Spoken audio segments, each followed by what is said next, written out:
എന്ന മായിക പ്രപഞ്ചം, താരാപഥങ്ങൾ, ഗാലക്സികൾ, കണ്ണു ചിമ്മുന്ന നക്ഷത്രജാലങ്ങൾ, ദിശ തെറ്റി എത്തുന്ന ധൂമകേതുക്കൾ, മനസ്സിന്റെ മണിച്ചെപ്പുകളിൽ ഒളിപ്പിച്ചു വെച്ച അനുഭവ സാക്ഷ്യങ്ങളുടെ രത്നശേഖരം പ്രേക്ഷകരുടെ മുമ്പിൽ അനാവൃതമാക്കുന്നു മൈൻഡ്. കാരണവന്മാരിൽ നിന്ന് നല്ല സ്വഭാവങ്ങൾ പാരമ്പര്യമായി കുട്ടികൾക്ക് ലഭിക്കാറുണ്ട്. നല്ല സ്വഭാവങ്ങൾ മാത്രമല്ല, ചീത്ത സ്വഭാവങ്ങളും ഇങ്ങനെ കടന്നു വരാം. ഒരുപക്ഷെ ജീൻ വഴി കടന്നു വരുന്നതാകാം. മൂന്നാം തലമുറയിലാണ് ഇത്തരം സംഭവങ്ങൾ കൂടുതലായി കാണുന്നത്. ഇവിടെ പറയാൻ പോകുന്ന സംഭവം പാരമ്പര്യമായി വന്ന മോഷണത്തെ പറ്റിയാണ്. വെല്ലിപ്പച്ച മോഷ്ടിച്ചിരുന്നു, അപ്പച്ചൻ മദ്യപിച്ച് വഴക്കുണ്ടാക്കും. കൊച്ചുമകൻ മോഷണം ഒരു കലയാക്കി തന്നെ മാറ്റി.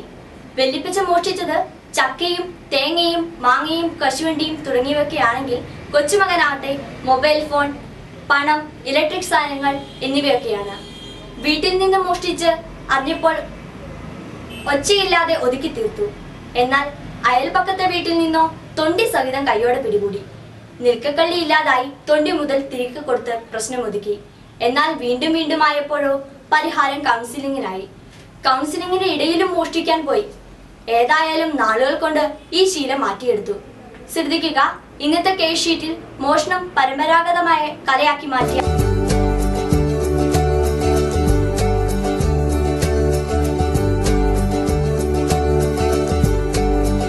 മോഷണം കലയാക്കി മാറ്റിയ കൊച്ചുമകൻ, മദ്യപാനം ശീലമാക്കി മാറ്റിയ പിതാവ്, മോഷണം ഒരു തൊഴിലാക്കി മാറ്റിയിരുന്ന വല്യപ്പൻ, ഈ ഒരു പാരമ്പര്യത്തിൽ നിന്നുകൊണ്ടാണ്, ഈ ഒരു പാരമ്പര്യത്തെ സൂക്ഷിച്ചിരുന്ന, ഈ ഒരു പാരമ്പര്യത്തിൽ നിന്ന് വന്ന സോബിൻ എന്ന കൊച്ചുകുട്ടിയെക്കുറിച്ചാണ് ഞാൻ പറയുന്നത്.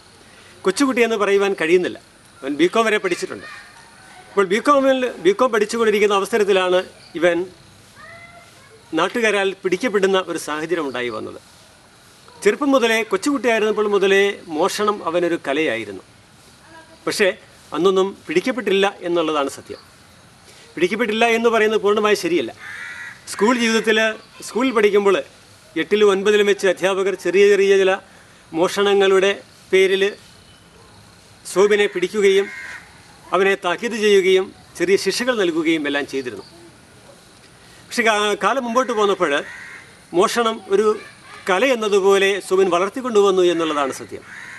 ഇത് ഇങ്ങനെ വളർന്നു വന്ന ഈ കല അവസാനം എത്തിച്ചേർന്നത് സോബിൻ ബികോമിന് പഠിക്കുമ്പോഴാണ് ഇത് നാട്ടുകാരുടെ എല്ലാം ശ്രദ്ധയിൽപ്പെടുന്നത്.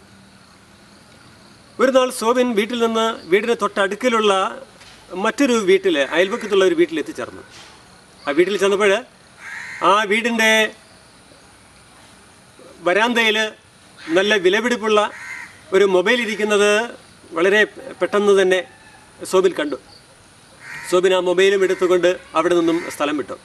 പക്ഷേ ഇത് തൊട്ടപ്പുറത്തിരുന്ന ആ വീട്ടിലെ വല്യപ്പൻ്റെ ശ്രദ്ധയിൽപ്പെട്ടത് സോബിൻ കണ്ടില്ല, സോബിൻ അറിഞ്ഞതുമില്ല. പെട്ടെന്ന് തന്നെ സോബിനെ കൈയോടെ വീട്ടിലുള്ളവർ പിടികൂടി. മൊബൈല് സോബിൻ്റെ കയ്യിൽ നിന്നും വാങ്ങിച്ചെടുത്തു. ഇത് സോബിൻ്റെ വീട്ടുകാരെ അറിയിച്ചു. വീട്ടിലുള്ളവർ എല്ലാവരും സോബിനെ വഴക്ക് പറഞ്ഞു. ബികോമിന് പഠിക്കുന്ന സോബിനെ ശിക്ഷിക്കുക അസാധ്യമായിരുന്നു. ഏതായാലും സോബിൻ ഒരു കള്ളനാണ്, ഒരു നാട്ടുകള്ളനാണ് എന്ന രീതിയിൽ നാട്ടുകാർക്കിടയിൽ പെട്ടെന്ന് പ്രചരിച്ചു. അപ്പോൾ ഇതോടനുബന്ധിച്ച് പിന്നീട് സംഭവിച്ചത്, ആ നാട്ടിൽ നിന്ന് കാണാതായ പല വസ്തുക്കളുടെയും മോഷ്ടിച്ചത് സോബിനാണ് എന്ന് വീട്ടിലുള്ളവരും നാട്ടിലുള്ളവരും വിശ്വസിച്ചു. അതുകൂടാതെ നാട്ടിലുള്ളവർക്കിടയിൽ ഇത് വളരെ പ്രചാരത്തിൽ വന്നു. അപ്പോൾ അതിന് പലരും പലതരം ന്യായങ്ങൾ പറഞ്ഞു. വല്യപ്പൻ മോഷ്ടിച്ചിരുന്നു, അപ്പനായപ്പോഴേക്കും മദ്യപിക്കുന്ന സ്വഭാവമായിരുന്നു, അത് കൊച്ചുമകനായപ്പോഴേക്കും വളരെ വിലപ്പെട്ട സാധനങ്ങൾ, ഇലക്ട്രോണിക് സാധനങ്ങളെ മൊബൈല് തുടങ്ങിയ സാധനങ്ങളെല്ലാം മോഷ്ടിക്കുന്ന ഒരു ശീലത്തിലേക്ക് വന്നു എന്ന് ഇവർ എല്ലാവരും പറഞ്ഞു വരുത്തുന്നതിനിടയായി. ഇതിൻ്റെ ഒരു ഫലമായിട്ട് ശരിക്കും പറഞ്ഞാൽ സോബിന് നാട്ടിൽ നിൽക്കക്കളിയില്ലാതായി എന്നുള്ളതാണ് സത്യം. മൊബൈൽ പോയെങ്കിലും അവർ മറ്റൊന്ന് ചെയ്തു, അവർ പോലീസിൽ കേസ് കൊടുത്തില്ല എന്നുള്ളത് സോബിന് രക്ഷയായി വന്നു. എങ്കിലും ഒരു മോഷ്ടാവ് എന്നുള്ള പേര് സോബിൻ്റെ മേൽ വന്നുപെടുവാൻ ഏറെ സമയം വേണ്ടി വന്നില്ല. പല മോഷണങ്ങളുടെയും കഥകൾ ഇതിന് ശേഷം വെളിയിൽ വന്നു. പല മോഷണങ്ങൾ എന്ന് പറഞ്ഞാൽ പല അടുക്കിൽ നിന്നും, കോളേജിൽ നിന്നും, സ്കൂളിൽ നിന്നുമൊക്കെ കാണാതെ പോയ പല വസ്തുക്കളും മോഷ്ടിച്ചത് സോബിനാണ് എന്നുള്ള ഒരു കൃത്യമായ ധാരണയിലേക്ക് വീട്ടുകാരും അധ്യാപകരും നാട്ടുകാരും എത്തിച്ചേർന്നു. ഈ ഒരു സാഹചര്യത്തിലാണ് സോബിനെ എൻ്റെ അടുക്കൽ എത്തിക്കുന്നത്. സോബിന് മോഷണം ഒരു ശീലമായി മാറിയിട്ടുണ്ട്, ഒരു കലയായി മാറിയിട്ടുണ്ട്. സോബിൻ്റെ രക്തത്തിൽ മോഷണം അലിഞ്ഞു ചേർന്നിട്ടുണ്ട്. സോബിൻ്റെ കുടുംബത്തിൽ പാരമ്പര്യമായി മോഷ്ടിക്കുന്നവരാണ് എന്ന നാട്ടുകാരുടെ ഇടയിലുണ്ടായ പ്രചാരണവും നാട്ടുകാർ പറഞ്ഞു വരുത്തിയതും സോബിൻ്റെ വ്യക്തിത്വത്തെ തന്നെ ആകെ അവഹേളിക്കുന്ന തരത്തിൽ ആയിത്തീർന്നു. ഏതായാലും സോബിന് മോഷ്ടിക്കുന്ന ഒരു ശീലമുണ്ട് എന്നുള്ളത് വ്യക്തമാണ്.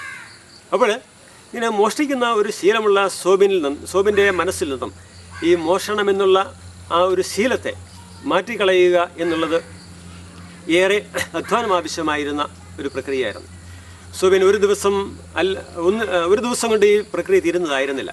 സോബിൻ ഒരു ദിവസം വന്നു, വീണ്ടും അടുത്ത ആഴ്ചയിൽ വീണ്ടും വരണമെന്ന് പറഞ്ഞു.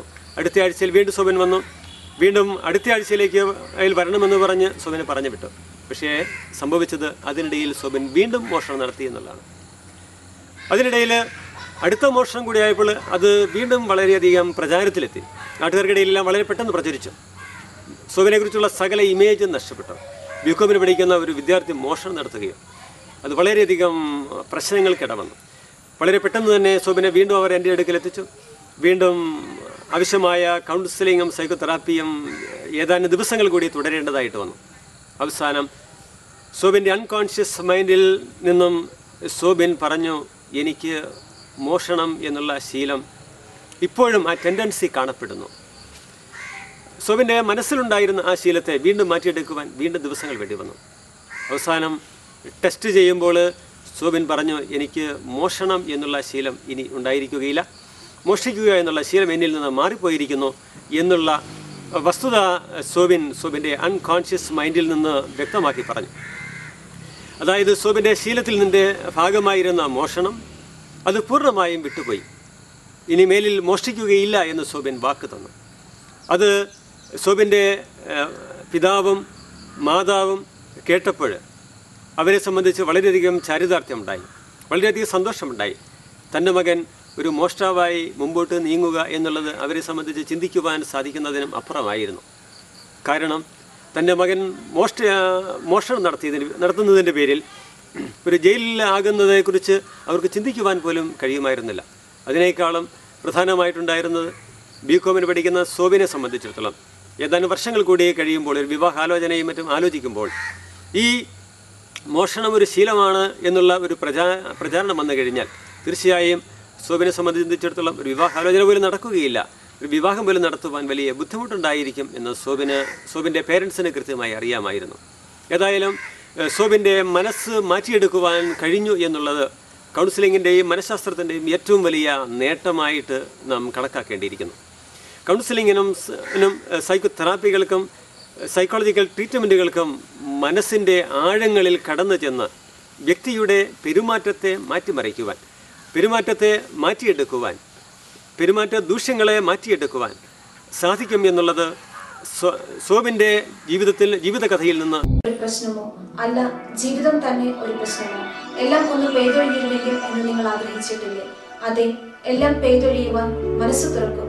നിങ്ങളുടെ സഹായത്തിന് help line numbers 9496379230, 9847304999, email @gkalapura@gmail.com, counselorsforum@gmail.com.